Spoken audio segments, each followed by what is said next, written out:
जंगल राज की ये बात करते हैं। आज एनसीआरसीबी का डेटा कहता है कि नंबर 2 इन वायलेंस। टॉप में किसने की बिहार? नंबर 2 वायलेंस में की। अब ये कहते हैं कि जंगल बार बार जंगल राज। ये गांधी मैदान में जो बिजनेसमैन को मार के फेंक दिए थे, 2 घंटे तक पुलिस वहां पहुंची नहीं, जबकि पुलिस जो है 100 मीटर पे पुलिस चौकी थी। 4 दिन पहले मैं पूर्णिया पहुंचा था। जिस दिन मैं पूर्णिया पहुंचा उस दिन 3 मर्डर हुए, मां और बेटी के और किसी का एक। 3 मर्डर खुलेआम। बिजनेसमैन को खुलेआम जब घर में घुस के गोली मार रहे हैं और कहते हैं कि लॉ एंड ऑर्डर ठीक है, और जंगल राज की आप बात करते हैं। अरे भाई, आज आपकी सरकार में लॉ एंड ऑर्डर का सिचुएशन क्या है उसकी बात करो ना। 20 साल आप सरकार में रहे लगातार।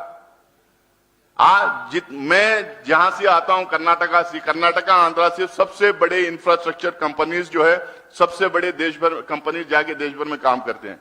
आप बताइए कितने कंपनीज जो बिहार में काम करने आए थे वो भाग गए पिछले 20 साल में।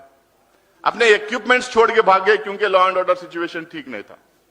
तो आप लॉ एंड ऑर्डर की बात करते हैं तो एक तरफ ये बहानेबाजी कर रहे हैं, एक तरफ क्योंकि इनके पास बोलने के लिए कुछ नहीं, घुसपैठिया। भाई घुसपैठिया अगर हैं, इनको घुसपैठिया 5-5 साल के बाद क्यों याद आते हैं? मुझे आज तक ये समझ में नहीं आया। 5 साल अब ये घुसपैठिया की बात याद करें, अगले 5 साल बाद याद करेंगे।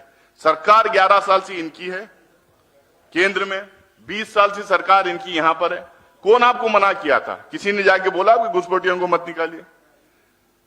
सबसे बड़े घुसपैठिए यहां पे अगर कोई है, 2 लोग जो घुसपैठिए जो सरकार में बैठे हैं वो आके यहां पे घुसपैठ करना चाह रहे हैं, और 2 लोग जो गुजरात से आते हैं, जिनको सिर्फ हिंदुस्तान के हर प्रांत में नहीं, हिंदुस्तान के बाहर भी ले जाके बिजनेस दिलाते हैं। ये 4 लोग घुसपैठिया हैं।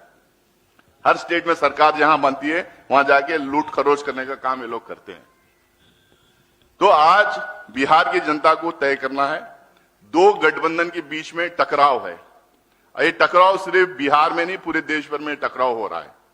हम बार बार ये कह रहे हैं, आज बिहार के लोगों को ये सवाल उठाने की जरूरत नहीं पड़ती। अगर पिछली बार थोड़ा सोच समझ के वोट किए होते और 5-7 सीट हमें आए होते तो पिछले बार ही हमारी सरकार बन जाती। लेकिन जो होना था हुआ। 20-25 सीट हमें पार्लियामेंट में आए होते तो हमारी सरकार वहां पे पार्लियामेंट में बन जाती। लेकिन अब क्योंकि उस टाइम पे भूल हो गई, क्योंकि कुछ इंडिपेंडेंट्स को हम वोट देने चले गए, क्योंकि हम छोटी मोटी पार्टियों को वोट देने हम चले गए, उसके चक्कर में पिछले बार यहां पे भी हमारी सरकार रहेगी। और 2024 में पार्लियामेंट इलेक्शन में भी मोदी जी को फिर दोबारा आ गए वहां पे। भले वो 2 बैसखियों के दम पे आए, लेकिन वहां दोबारा आ गए। हम ये कहना चाह रहे हैं कि 2 गठबंधन के बीच में टकराव है, 2 सोच के बीच में टकराव है। टक्कर सिर्फ महागठबंधन और इंडिया अलायंस के बीच में है। हम अपील ये कर रहे हैं कि अपना वोट जाया मत कीजिए। छोटे मोटे पार्टियां आएंगे, इंडिपेंडेंट्स आएंगे, लेकिन सरकार गठबंधन ही बनाएगी, या तो महागठबंधन बनाएगी या एनडीए बनाएगी। 20 साल एनडीए का रिपोर्ट कार्ड वो अपने सामने रख नहीं पाए हम, लेकिन राहुल गांधी जी को आपने अभी सुना, आपने खड़गे साहब को सुना, आपको प्रियंका गांधी जी को सुना, और आप सारे लोग हमारा कैंपेन ट्रैक कर रहे हैं। हमने गारंटीज जो हम लोगों ने अनाउंस किया, 2500 रुपए हो, या हम हर घर में एक नौकरी देने की बात जो की है, हमें बार बार बिहार के लोग यहां से दूसरे प्रदेश में जाके काम करने की नौबत ना आए। इसीलिए हम कह रहे हैं कि हर घर में एक नौकरी देंगे, ताकि कम से कम एक बंदे को नौकरी मिलेगी एक फैमिली में, तो अपने पूरे फैमिली की देखभाली वो कर सकते हैं। अच्छे स्कूल्स की, अच्छे कॉलेजेस की, अच्छी यूनिवर्सिटीज की हम बात कर रहे हैं। हॉस्पिटल्स, हर कस्बे में, हर गांव में हॉस्पिटल बनने की हम बात कर रहे हैं। हर घर में नौकरी देने की बात कर रहे हैं। हर घर में नल जल की बात कर रहे हैं। बिजली 24/7 देने की बात कर रहे हैं। आज बिजली के रेट्स तो आसमान छू रहे हैं, बिजली के रेट्स आसमान छू रहे हैं।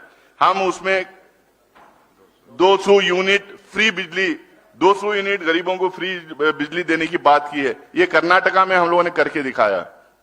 भाजपा सवाल पूछ रही है आप लोग कैसा कर दें। कर्नाटका में हमारे 5 गारंटीज हम लोगों ने अनाउंस किया। जिस दिन महागठबंधन की सरकार बनी उस दिन से इंप्लीमेंट करना शुरू कर दिए। तेलंगाना में 6 हम लोगों ने अनाउंस किया। अंजन यादव जी यहां बैठे हैं, एक एमपी। 6 गारंटीज अनाउंस किए। जिस दिन गठबंधन की हमारी कांग्रेस की सरकार बनी उस दिन से इंप्लीमेंट करना शुरू कर दिए। हिमाचल प्रदेश में अनाउंस किए, उस दिन से हम लोगों ने इंप्लीमेंट करना शुरू कर दिए। यहां भी हमारे जो गारंटीज हम लोगों ने अनाउंस किया, वो गारंटीज को इंप्लीमेंट कराने की जिम्मेदारी कांग्रेस पार्टी की है। हम किसी भी तरह से उसको इंप्लीमेंट करा के रहेंगे। मैनिफेस्टो जो हम लोगों ने अनाउंस किया है, हमारा मैनिफेस्टो जो है, और इसके सरकार जब महागठबंधन की सरकार जब बनेगी, हम लोग कॉमन मिनिमम प्रोग्राम बनाएंगे।